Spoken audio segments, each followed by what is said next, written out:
এটা এমন এক বরকতের মাস যে মাসে আমরা নিজেদের নাফসের উপর নিয়ন্ত্রণ প্রতিষ্ঠা করি। সারা বছর নাফস আমাদেরকে নিয়ন্ত্রণ করে, আর রমাদানে আমরা নাফসকে নিয়ন্ত্রণ করি। কথা বুঝতেছেন?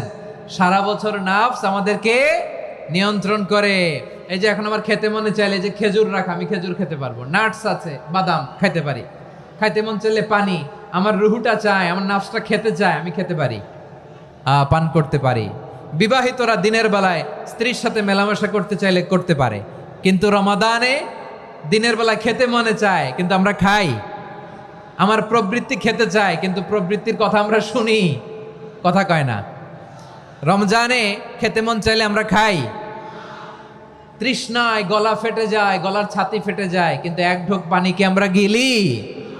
বিবাহিতরা দিনের বেলা স্ত্রীর সাথে কি মেলামেশায় যায় না। তার মানে সারা বছর নফস আমাদেরকে নিয়ন্ত্রণ করে, আর রমাদানে নফসের উপর আমরা নিয়ন্ত্রণ প্রতিষ্ঠা করি। নফসের লাগাম আমরা রমাদানে টেনে ধরে, চিল্লায় বলেন ঠিক কি না?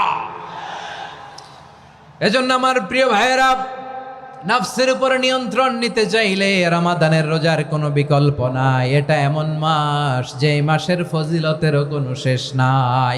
এই মাসকে বলা হয় দ্য মান্থ অফ হোপ। এটা আশা জাগানিয়া মাস। রমজানের কথা শুনলে আশা জাগে না হৃদয়ে? হ্যাঁ, ইদা জাআ রমাদান ফুতিহাত আবওয়াবুস সামা ওয়া গুল্লিকাত আবওয়াবু জাহান্নাম ওয়া সুফিদাতিশ শায়াতিন। রমাদান আসলে আকাশের দরজাগুলো খুলে দেওয়া হয়, মানে জান্নাতের।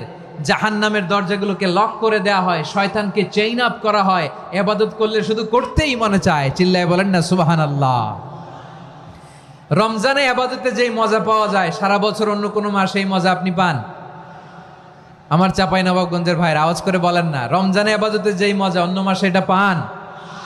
কারণ রমজানে ইবাদত করলে সওয়াবও বেশি, ইবাদতের একটা পরিবেশ থাকে, ঠিক কিনা বলেন? অন্য মাসে ইবাদত করলে এর সওয়াব পাওয়া যায় গাণিতিক হারে, রমজানে ইবাদত করলে সওয়াব বাড়তে থাকে জ্যামিতিক হারে। সুবহানাল্লাহ কইবেন না?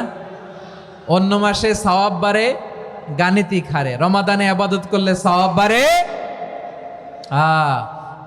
কিভাবে জ্যামিতিক হারে বাড়ে দেখেন। রমাদানে একটা নফল করলে ফরজের সমান সওয়াব, একটা ফরজ করলে 70 থেকে 700 গুণ সওয়াব। রমজানে উমরা করলে হজের সমান সওয়াব। সুবহানাল্লাহ নাই? দ্য মান্থ অফ হোপ, আশা জাগানিয়া মাস। এই মাস আমাদেরকে হোপফুল করে, আশাবাদী করে। রমাদান যেমনি দ্য মান্থ অফ হোপ, আশা জাগানিয়া মাস, এট দ্য সেম টাইম এই রমাদান হচ্ছে মান্থ অফ ওয়ার্নিং, একটা ওয়ার্নিং এর মাস। নবী যেমনি আশা জাগাইছে, আবার ওয়ার্নিং দিয়েও গেছে, খবরদার। ওয়ার্নিংটা কেমন?